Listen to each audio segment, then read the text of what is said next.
Hello बच्चों, क्या हाल चाल। तो आशा करते होंगे आप सब मस्त होंगे, जबरदस्त होंगे। तो आप सब अपनी पढ़ाई कंटिन्यू कर रहे होंगे। तो आज हम लेकर के आ गए हैं लाइट ऑफ रिफ्लेक्शन का लेक्चर नंबर 3। आज हम इसमें समझेंगे कि मिरर क्या होता है, मिरर्स के टाइप्स क्या होते हैं, और जितने भी मिरर्स के टाइप्स होते हैं आज हम उनके बारे में बहुत बेहतरीन और जबरदस्त तरीके से जानने वाले हैं। तो मेरे प्यारे साथियों, अगर आप लोग को वीडियो ये पसंद आए तो अपने दोस्तों को जरूर शेयर करिएगा। और हम बोल रहे हैं कि हम लोग जल्दी लाइव क्लास लेकर के आने वाले हैं। जो भी चैप्टर्स हमारे कंप्लीट हो रहे हैं उनके एमसीक्यू और प्रीवियस ईयर के क्वेश्चंस पीवाईक्यू लेकर के जल्दी लाइव आने वाले हैं। तो आप लोगों का बस सपोर्ट चाहिए, आप लोग बस सपोर्ट करिए। हम लोग आपके लिए बिल्कुल फ्री यूट्यूब पर हर कंटेंट आपको देने की कोशिश कर रहे हैं, अच्छा से अच्छा कंटेंट। और आपको बोर्ड एग्जाम में अगर आपने जो शुरू से जुड़ा है हम लोगों से, लास्ट तक एग्जाम के अंतिम दिन तक जुड़ा रहेगा, गारंटी देते हैं कि उसका इस बार बोर्ड एग्जाम में 95 से कम आने वाला नहीं है परसेंटेज।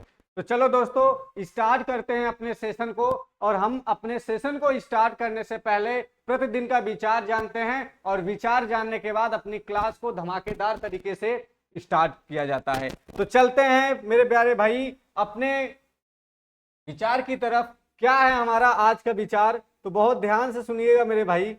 कह रहा है मंजिल इंसान का हौसला आजमाती है, मंजिल इंसान का हौसला आजमाती है, सपनों के पर्दे आंखों से हटाती है, सपनों के पर्दे आंखों से हटाती है। ठोकरों से मत घबराना ए मेरे दोस्त, ठोकरों से मत घबराना ए मेरे दोस्त, क्योंकि ठोकर ही इंसान को चलना सिखाती है, क्योंकि ठोकर ही इंसान को चलना सिखाती है।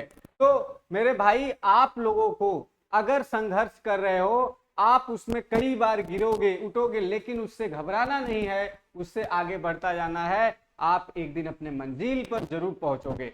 मेरे प्यारे भाई, कहते हैं ना कि बादाम खाने से अक्ल आती है, तो ये गलत बात है। अक्ल तो ठोकर खाने से मिलती है। इंसानों को अक्ल बादाम खाने से नहीं, इंसानों को अक्ल तो ठोकरों के लगने से मिल जाती है। ठीक है, तो इसी के साथ अपने सेशन को स्टार्ट करते हैं। आज का जो हमारा सेशन है भैया, क्या होने वाला है, हमने बोला मिरर। क्या होने वाला भैया? मिरर मतलब कि दर्पण। क्या है दर्पण? दर्पण कितने टाइप्स के होते हैं? 3 टाइप्स के। पहला होता है समतल दर्पण, पहला होता है समतल दर्पण। दूसरा होता है गोली दर्पण, दूसरा होता है गोली दर्पण। और तीसरा होता है मेरे दोस्त परवलय दर्पण, या हम इसी को बोलते हैं परवलयाकार दर्पण, या हम इसी को बोलते हैं परवलयाकार दर्पण। दर्पण कितने टाइप्स के होते हैं? 3 टाइप्स के होते हैं। एक होता है समतल दर्पण, एक होता है गोली दर्पण, और एक होता है कौन सा भैया? परवलय दर्पण, या तो हम जिसे बोलते हैं परवलयाकार दर्पण। ठीक है, तो हम इनमें से एक एक। अब दर्पण क्या होता है? What is mirror? What is mirror? Sir mirror क्या है? मिरर क्या है? What is mirror? मिरर क्या है? मिरर को अगर हमें लिखना हो तो क्या लिखेंगे? बहुत ध्यान समझिएगा। आपको बहुत सरल शब्दों में डिफाइन कर रहे हैं कि देखो, दर्पण एक ऐसी युक्ति है। दर्पण यहां पे लिख रहे हैं भाई, दर्पण एक युक्ति है। दर्पण क्या है? एक प्रकार की युक्ति है, या दर्पण एक युक्ति है जो हमारे पर आपतित, जो हमारे पर आपतित संपूर्ण प्रकाश किरणों को परावर्तित कर दे, हमारे पर आपतित संपूर्ण प्रकाश किरणों को परावर्तित कर दे, उसे दर्पण कहते हैं। मतलब मेरे भाई, कहने का मतलब यह है कि अगर हमारे पर 100% हमारे पर जो भी प्रकाश की किरणें आपतित हो रही हैं, जितने भी प्रकाश की किरण आपतित हुई प्रकाश की किरण, इस प्रकाश की किरण को हम 100% अगर हम परावर्तित कर दें तो वही हमारा क्या कहलाता है? दर्पण कहलाता है। तो आप लोग क्या लिखोगे इसकी डेफिनेशन को? तो लिखोगे दर्पण एक युक्ति है जो अपने पर आपतित संपूर्ण प्रकाश किरणों को परावर्तित कर देती है, जो अपने पर आपतित संपूर्ण प्रकाश किरणों को क्या करती है? परावर्तित कर देती है, उसे दर्पण कहते हैं। और दर्पण कितने प्रकार का होता है? दर्पण 3 प्रकार का होता है। समतल दर्पण, गोली दर्पण, परवलय दर्पण, या हम इसी को बोलते हैं परवलयाकार दर्पण। ठीक है, तो इतनी बात क्लियर है भाई। तो आगे चलें, चलिए सबसे पहले हम पढ़ेंगे समतल दर्पण। एक सबसे पहले क्या पढ़ेंगे भैया? समतल दर्पण। सबसे पहले समतल दर्पण क्या होता है तो ध्यान समझिएगा। समतल दर्पण क्या होता है ध्यान समझिएगा। समतल दर्पण देखो, वैसा दर्पण जिसका परावर्तक सतह समतल हो, मतलब एक ऐसा दर्पण लो जिसका परावर्तक सतह क्या हो? बिल्कुल समतल हो। जैसे आप आईना देखे हो, जब स्कूल निकलते हो, अपने बालों को संवारते हो, अपने उस आईने में देखते हो, वही आईना कैसा है? बिल्कुल उसका जो परावर्तक तल है, ठीक है, वो कैसा है भैया? बिल्कुल समतल है। समतल होना चाहिए, वही समतल है, और उसी को हम क्या कहते हैं? समतल दर्पण कहते हैं। कह रहा है इसमें बना प्रतिबिंब हमेशा सीधा, काल्पनिक और बराबर बनता है। मतलब कि समतल दर्पण, जैसे सामने समतल दर्पण रखा हुआ है, मान लो सपोज दैट एक समतल दर्पण है। अब हम अगर इस समतल दर्पण में अपना चेहरा देखें, तो अगर हम जैसे खड़े हैं, हम उस कांच के अंदर, मिरर के अंदर भी वैसे ही दिखाई देंगे। बिल्कुल जितने डिस्टेंस पर हम मिरर से बाहर खड़े हैं, उतने ही डिस्टेंस पर हम मिरर के अंदर भी दिखाई देंगे। समतल दर्पण की यही कंडीशन है। इसकी जो इमेज बनती है वो काल्पनिक या कहें मतलब आभासी। कैसा बनता है? आभासी बनता है, सीधा बनता है, और वस्तु के बिल्कुल बराबर बनता है। क्या बनता है? वस्तु के बिल्कुल बराबर बनता है। मतलब काल्पनिक कहो या आभासी, वही मतलब है, मतलब वर्चुअल, इंग्लिश में बोले तो वर्चुअल इसका इमेज बनता है, तो बराबर बनता है। भैया यहाँ पर देखो, कोई एक हमने समतल दर्पण लिया, क्या हमारा कोई क्या है? समतल दर्पण है। मान लेते हैं इस समतल दर्पण से 10 सेमी दूरी पर, कितने सेमी दूरी पर भैया? 10 सेमी दूरी पर, या देख लो 10 सेमी दूरी पर, और 3 सेमी का ऊंचाई का कोई व्यक्ति खड़ा है। कोई व्यक्ति खड़ा, तो यह व्यक्ति इस मिरर के अंदर 10 सेमी की दूरी पर और 3 सेमी ऊंचाई पर ए भी दिखाई देगा। क्या दिखाई देगा? ए भी दिखाई देगा। इसमें कह रहा है दर्पण से वस्तु की दूरी 10 सेमी है, तो वस्तु की ऊंचाई कितनी भैया? 3 सेमी। ऊंचाई कितना है? ये जो वस्तु खड़ा है ना, ये देखो, ये कौन है? ये है कचौड़ी आंटी, और ये जो कचौड़ी आंटी हैं, ये कचौड़ी आंटी कितने डिस्टेंस पे खड़ी हैं? 3 सेमी डिस्टेंस। इस मिरर से 3 सेमी डिस्टेंस पे कचौड़ी आंटी खड़ी है, और इन कचौड़ी आंटी का जो इमेज बन रहा है इस मिरर की दूसरी तरफ, इस मिरर से दूसरी तरफ 3 सेमी पर ही इमेज बन रहा है। ये देखो कौन है? ये है कचौड़ी आंटी। इनके बाल बहुत बढ़िया हैं। ये कचौड़ी आंटी का मिरर, ठीक है, कचौड़ी आंटी का जो मिरर है ये 3 सेमी पर बन रहा है। अब समतल दर्पण में एक कंडीशन और होता है कि अगर हमारा बाहर, मिरर के बाहर अगर ये लेफ्ट हैंड है, सॉरी राइट हैंड है, तो मिरर के अंदर ये हमारा लेफ्ट हैंड हो जाएगा। अगर हम कहें, जैसे अगर हम यहां पर ए लिख दें, देखो कुछ अल्फाबेट सेम होते हैं, अगर हम यहां वी लिखें तो इसका जो वर्टिकल होगा इसमें इस कंडीशन में हो। समझ में आया भैया?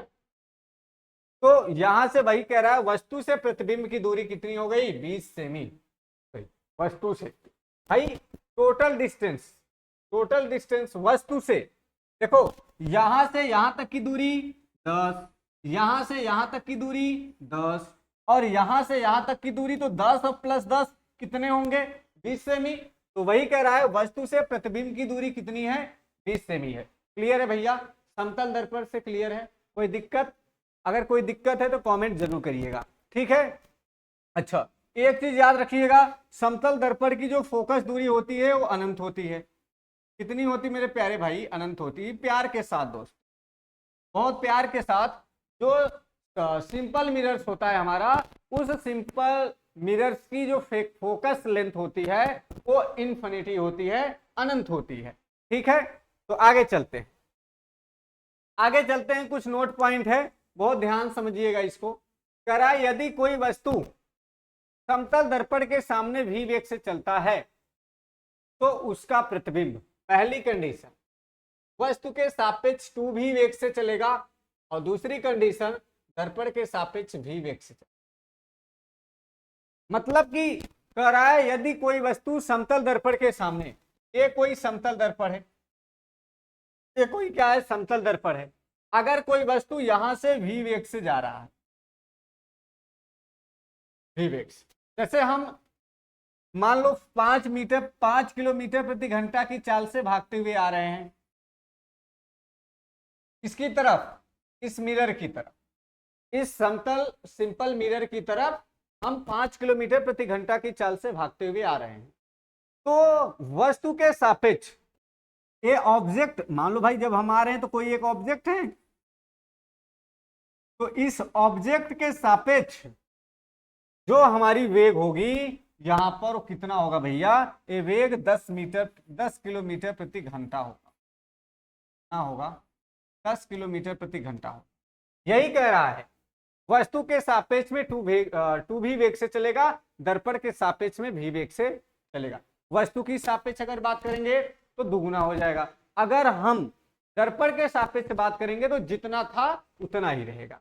आगे चलते हैं। जैसे एक व्यक्ति 10 मीटर पर सेकेंड के वेग से समतल दर्पण की ओर चल रहा है, मैंने बोला यहां से जैसे हम 5 किलोमीटर प्रति घंटा की चाल से समतल दर्पण की ओर चल रहे हैं, तो बताएं पहला व्यक्ति के सापेक्ष में प्रतिबिंब का वेग कितना होगा, तो भैया 2v होगा, तो 2 गुणे 10 बराबर 20 होगा। मैंने बोला ना कि अगर 5 चल रहे हैं तो जो प्रतिबिंब का होगा, जो इमेज की वेलोसिटी होगी, जो इमेज की वेलोसिटी होगी वो 2 × 5 हो जाएगा, तो टोटल हो जाएगा 10 किलोमीटर प्रति हावर्स।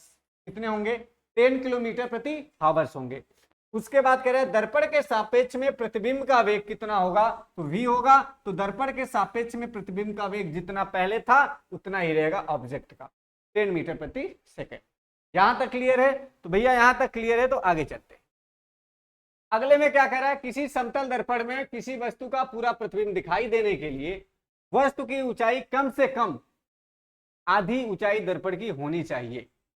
मतलब कि आप लोग को अगर हमको अपने सर से लेकर पैर तक अगर मिरर में पूरी अपनी इमेज को देखनी है, तो अगर मान लो मेरे भाई, अगर ऑब्जेक्ट की हाइट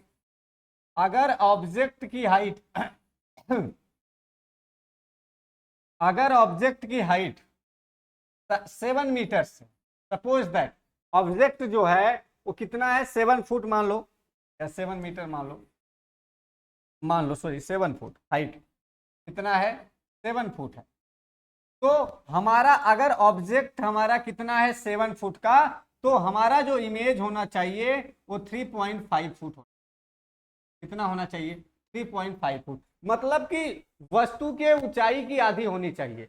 अगर हम दर्पण को वस्तु के ऊंचाई की आधी रख लेंगे तो हम अपने सर से लेकर के पैर तक पूरी इमेज उस दर्पण के अंदर बना सकते, ठीक है। वही कह रहा है एक 5 फुट का आदमी किसी समतल दर्पण के सामने अपना पूरा प्रतिबिंब देखना चाहता है, तो दर्पण का लंबाई कम से कम 2.5 फुट होना चाहिए।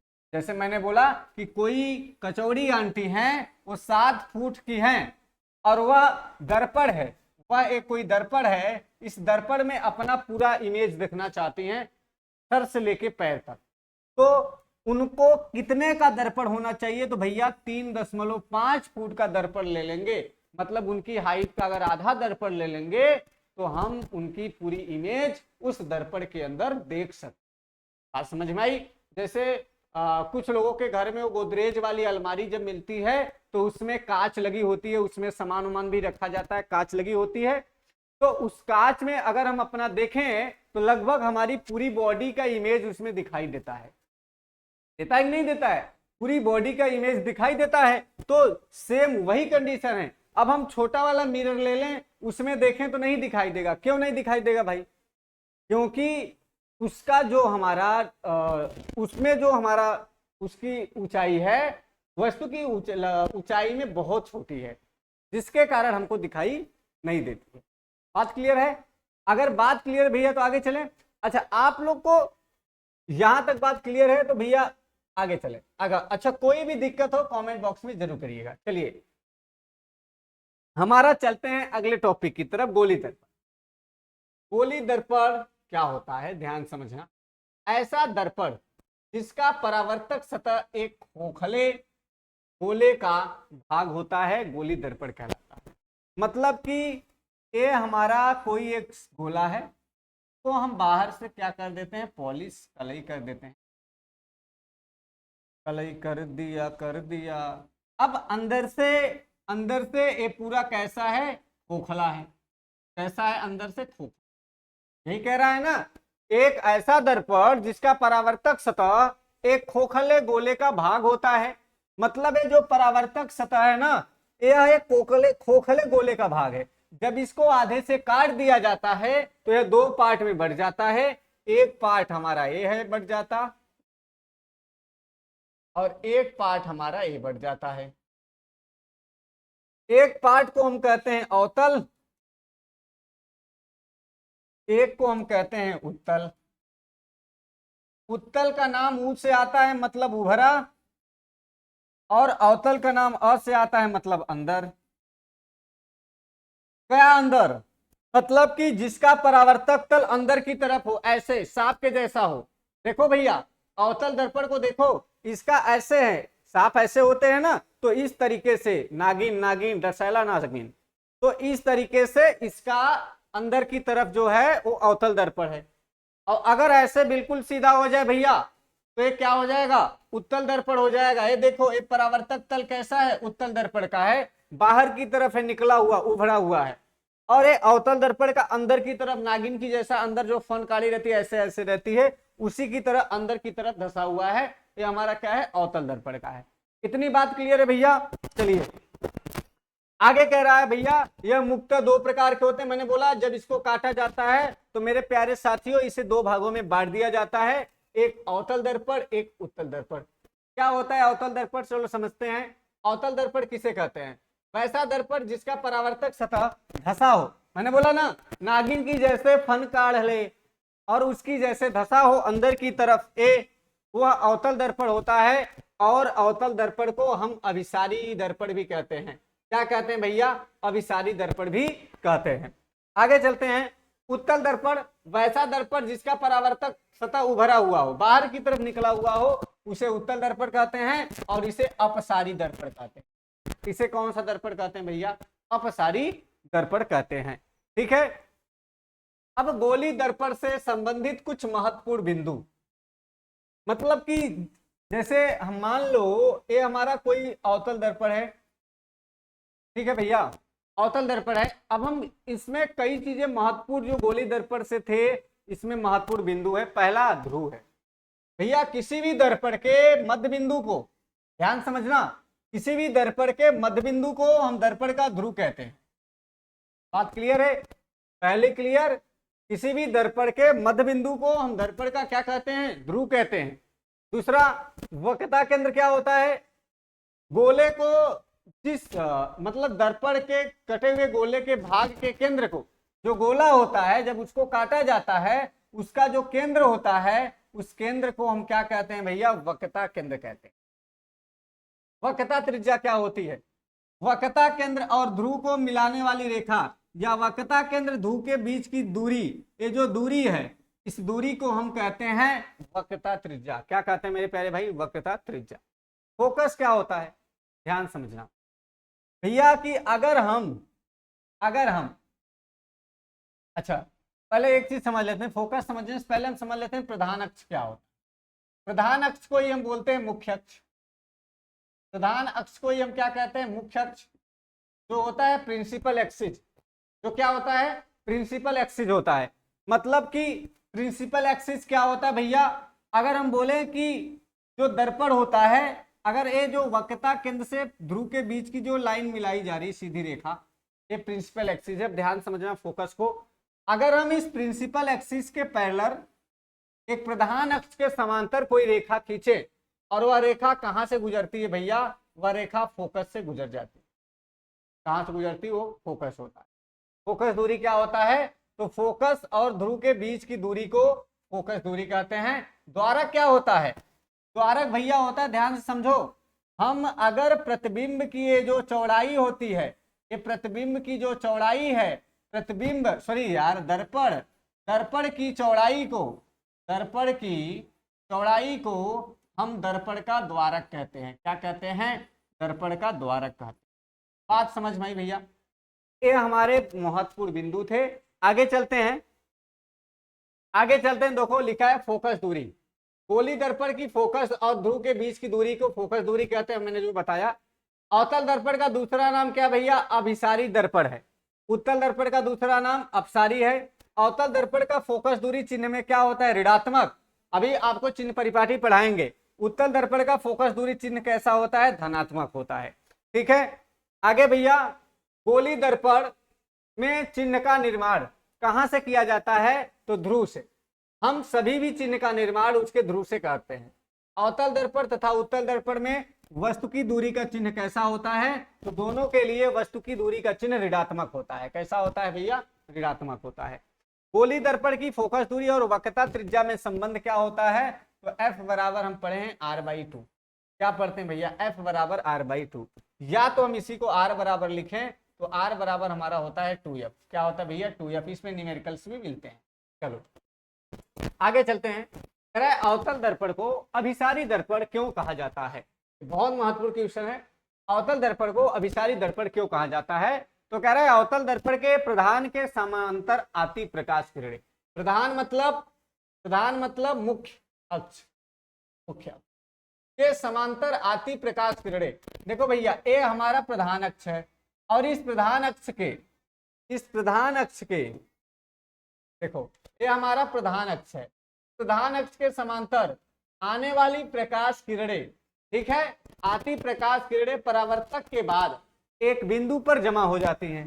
मान लेते हैं इस बिंदु पर जमा हो जाती हैं, इसलिए अवतल दर्पण को अभिसारी दर्पण कहा जाता है। क्या कहा जाता है भैया, अभिसारी दर्पण कहा जाता है। बात समझ में आई, तो आगे चलते हैं। आगे क्या है, उत्तल दर्पण को अपसारी क्यों कहा जाता है, तो उत्तल दर्पण के प्रधान अक्ष के समांतर आती प्रकाश की किरणें परावर्तक के बाद एक बिंदु से फैलती प्रतीत होती हैं। उसमें एक स्थान पे जम रही थी, लेकिन इसमें क्या होती, फैलती हैं, इसमें फैलती है। ठीक है, इस कंडीशन, एक मिनट में क्या थी, जमा हो रही थी। इसमें एक पॉइंट से प्रकाश किरणें क्या होती हैं, हमें फैलती हुई दिखाई देती, मतलब इस तरीके से फैलती हुई दिखाई। ठीक है भैया, तो आप थोड़ा ध्यान समझिएगा। हमारा आज की जो टॉपिक थी भाई, आज हमने क्या क्या पढ़ा, हम थोड़ा समझ लेते हैं। आज हमने क्या क्या पढ़ा, हमने पहला चीज पढ़ा दर्पण। ठीक है, दर्पण किसे कहते हैं। दूसरा हमने पढ़ा दर्पण के प्रकार, दर्पण के प्रकार पढ़ा। उसके बाद तीसरे में हमने क्या पढ़ा कि दर्पण के प्रकार में दो थे। पहला हमने पढ़ा समतल, और दूसरा हमने पढ़ा गोली, और तीसरा हमने क्या पढ़ा भैया, परवलय। हम समतल और गोली के बारे में पढ़े, हम समतल और गोली के बारे में जाने हैं, समतल के बारे में जाने। उसके बाद मैंने क्या पढ़ा, गोली दर्पण के बारे में हमने जाना, गोली दर्पण के बारे में जाना। गोली दर्पण के दो टाइप्स में हमने पढ़ा, एक पढ़ा अवतल दर्पण और दूसरा में पढ़ा उत्तल दर्पण। इसे हम अभिसारी कहते हैं, अभिसारी, और इसे हम अपसारी भी कहते हैं, इसे हम अपसारी भी कहते हैं। तो आज हमने यही सीखा। अब हम अपने लेक्चर 4 में परवलय से पढ़ने के बाद हम चिन्ह परिपाटी पढ़ेंगे, फिर हम गोली दर्पण से डायग्राम बनाना सीखेंगे, उत्तल दर्पण का डायग्राम सीखेंगे, उत्तल दर्पण के सूत्र जानेंगे, देखिए आवर्धन पढ़ेंगे, न्यूमेरिकल्स करेंगे, फिर आएंगे लेंस में। आप लोग बस, आप लोग का सपोर्ट चाहिए। आप लोग इस क्लास को अगर अच्छा लगे तो आप अपने मतलब पढ़ने वाले जो साथ के बच्चे हैं उनको भी आप एक क्लास को शेयर कीजिए। और उसके बाद हम लोग लाइव आएंगे, हमने बोला है कि जल्दी ही हम लोग लाइव आने के लिए वो चीज़ें बना रहे हैं। कुछ जब तैयार हो जाएगी पूरा सिस्टम तो हम लोग प्रतिदिन आपसे लाइव में मुलाकात होगी। हमारी जो क्लासेज होंगी वो बिल्कुल लाइव क्लास चलेगा आपका, ठीक है। आप वहां पर कोई भी डाउट होगा लाइव क्लास में पूछ सकते हैं। तो आज की ये क्लास मेरे प्यारे भाई यहीं तक रहने वाली है। मिलते हैं अपने नेक्स्ट लेक्चर में। आज के लिए सबको इतना ही है। सब लोग टेक केयर, अच्छे से पढ़ाई करते रहो। इस बार झंडा गाड़ना है, यूपी बोर्ड का टॉपर बनना है, ठीक है। तो जय हिंद दोस्तों, मिलते हैं कल अपने नेक्स्ट क्लास में इसी जोश के साथ।